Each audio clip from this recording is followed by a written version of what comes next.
I got so much motherfucking design on right now. Break it down, bring it back, make it clap. I got 3 old thoughts, new block, wear that thing. Bitches on my line, and you know. Dipersilakan kepada Mas Muhlas untuk memaparkan materinya yang sudah dibuat.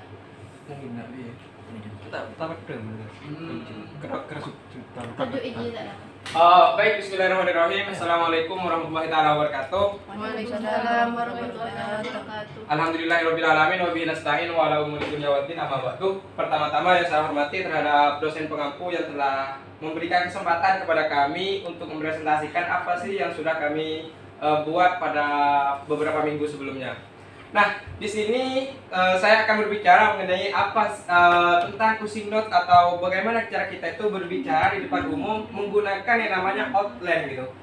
Nah, pernah kita temui bahwasanya ada beberapa public figure yang ketika berbicara itu dia menggunakan yang namanya outline ataupun kisi-kisi apa sih pesan yang ingin kita utarakan atau apa sih pesan yang ingin kita sampaikan terhadap audiens biar audiens itu kelihatannya lebih antusias atau lebih yang namanya mendapatkan apa yang dia inginkan gitu.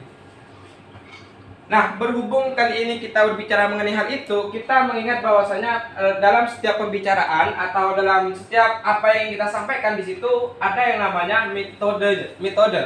Di mana metode closing note di sini merupakan suatu metode yang banyak direkomendasikan untuk para public speaker. Kenapa kok direkomendasikan? Nah, ini merupakan pertanyaan besar yang harus kalian jawab atau kalian harus cernai sebelum kita melangkah terhadap langkah-langkah selanjutnya.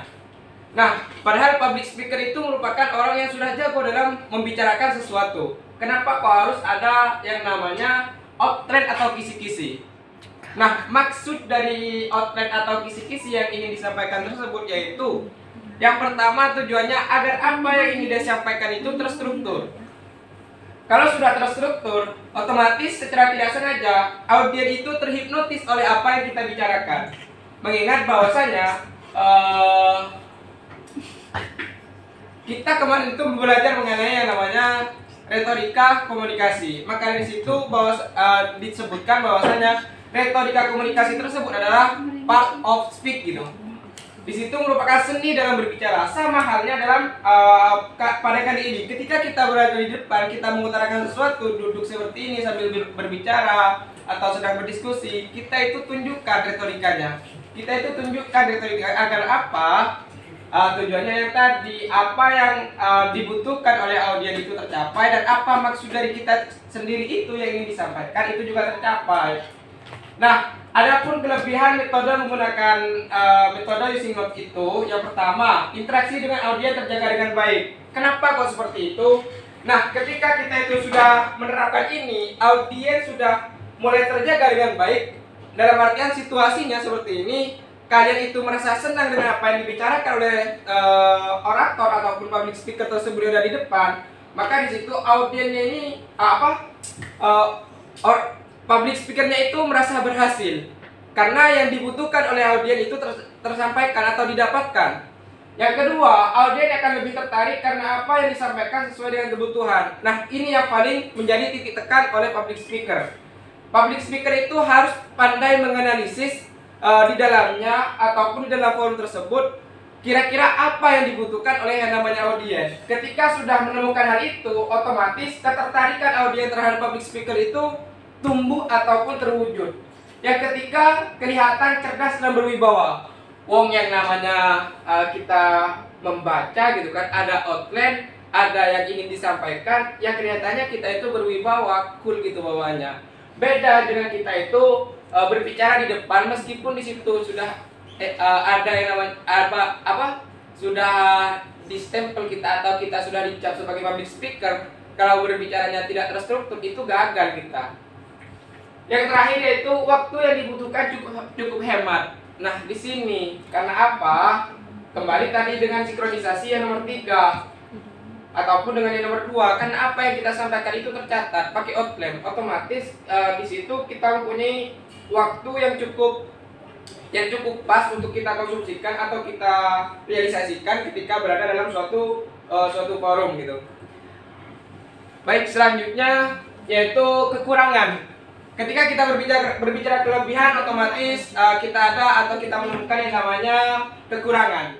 Kekurangan di sini bukan berarti menunjukkan bahwa metode atau apa yang kita lakukan itu lemah, melainkan di situ ada yang namanya hal yang disebut pengimbangan bagaimana metode lain itu lahir.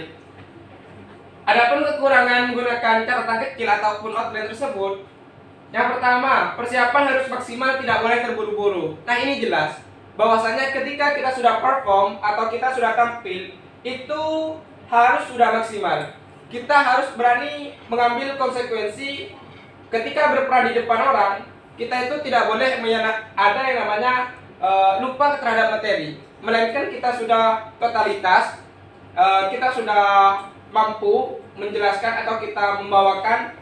Nah, di situ kita itu agak gagal, atau kalau dipresentasikan kita masih berada di garis presentase 50%. Kenapa kalau seperti itu? Karena kita itu belum biasa menggunakan metode ini, otomatis langkah-langkah yang harus kita terapkan itu kita masih kaku gitu. Misalkan kalian itu mau mencoba sesuatu, misalkan main bola ataupun main bulu tangkis. Paruh pertama kalian itu memainkan hal tersebut itu kaku pastinya. Karena langkah untuk maju itu bagaimana, langkah untuk memukul itu bagaimana, sama juga dengan ini. Adapun yang ketiga, akan ada panitia menitipkan pesan dan akan menyimpangkan isi pesan yang disusun. Nah, ketika masuk terhadap kelebihan yang di atas tadi, bahwasanya interaksi dengan audien itu akan terjaga. Otomatis di dalamnya akan lahir pesan-pesan, atau kalau dalam film Mata Pena itu pesan moral katanya.